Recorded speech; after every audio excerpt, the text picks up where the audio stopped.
siis on see lugu ju, väidetavalt on tõesti sündinud lugu, et räägitakse, et Narva linnas on selline bussipeatus, mille nimi on Siidisuka. Ja siis sõidab linnaliini buss sealt kuskilt, linnaliini buss mööda seda kuradi liini ja see samane peatus ongi tulemas ja mingi muitika siis nikerdab ennast sinna ukse juurde, et tahab maha minna. Juba seisab sul, hoiab torust kinni ja bussijuht võtab mikrofoni ja ütleb Siidisuka, muitika potsti maha, mis ma nüüd tegin. Teine asi on see, kuidas mees on, eks ju, mitme kuu vältel üldse ja habet, no täiesti sisse kasvanud nagu viimane võsa. No peaaegu nagu mina. Ja küsib siin naise käest, et no on ju, et mulle habe hästi sobib. Naine vaatab, kuule jumala ees, sul nägu on palju vähem näha. Kuule sõber, räägi, et miks sa üldse abielusid, Tead, need kõrtsisöögid, nad ei maitsenud mulle enam. No ja nüüd siis, nüüd maitsevad jälle. Mees tuleb õhtul suhteliselt juuades peaaegu koju, keerab ennast kušetile hunnikus, ütleb naisele, et kuule, niipea kui ma juua tahan, siis aja mind kohe üles, on ju. No kus ma tean, millal sa juua tahad? No sa aja üles. Sügav talv, kuskil jaanuar seal.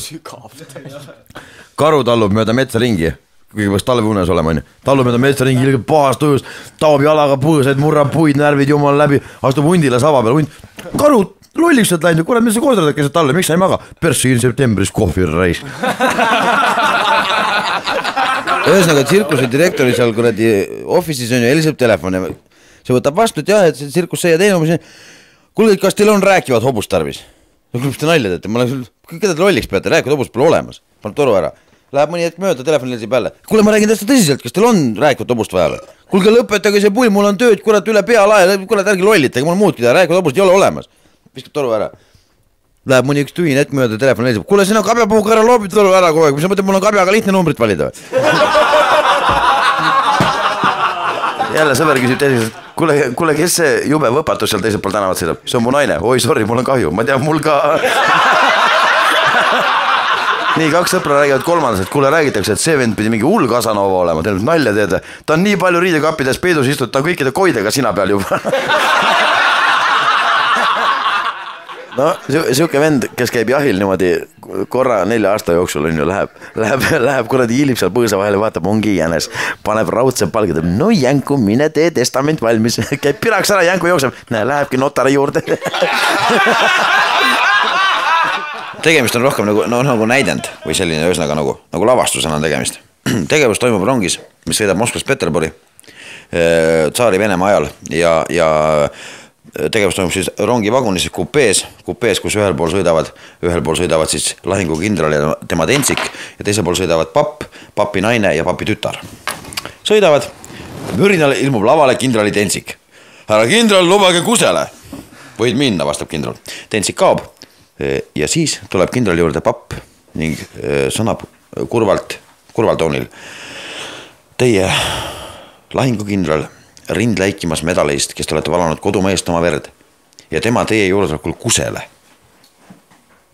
Mina, kes ma olen püha mees, maailma pattude eest palvetades olen kulutanud oma pea paljaks ja tema ütleb minu juuresolekul kusele. Naine, kes ta minuga neitsina ühte heitnud ja mulle tütre sünnitanud ja tema juuresolekul kusele. Tütar, kes ta on mul noor ja veel patust udu aimugi ei tea ja tema juuresolekul kusele. Kindral see peale, rahunege papi, tuleb tagasi, teen märkuse. Mürinal ilmub lavale kindrali tentsik. Härra kindral, lubage ette kanda kustud. Kindral noomivalt. Türa vari, sa vana vitsilmne hobunikkuja, olen ma sinu arust lahingu kindral või kortsus munn. Rind läigib medalist nagu litsi vitt ja sina minu juurde kusele. On see hobuse türa pea või papi kiilakas, mis seal päikse käes läigib. On teine meie perverssustest palletas oma kiilaka paljas kulutanud ja sina tema juures kusele. On see vana kuradi kõrtsi hoor või papi eit, kes seal istub. Pole elu sees putsigi naabri meile näidanud ja sellest hoolimata on tütre sünnitanud ja sellegi poolest sina tema juures kusele. On see kuradi algaja Rentsli lits või papi tütar, kes seal istub. Pole elu sees veel elusat türagi saanud suus hoida ja sina tema juures kusele. Marss üles oma 3. narile ja mitte ühtegi kusemist nii kui me Peterburis oleme.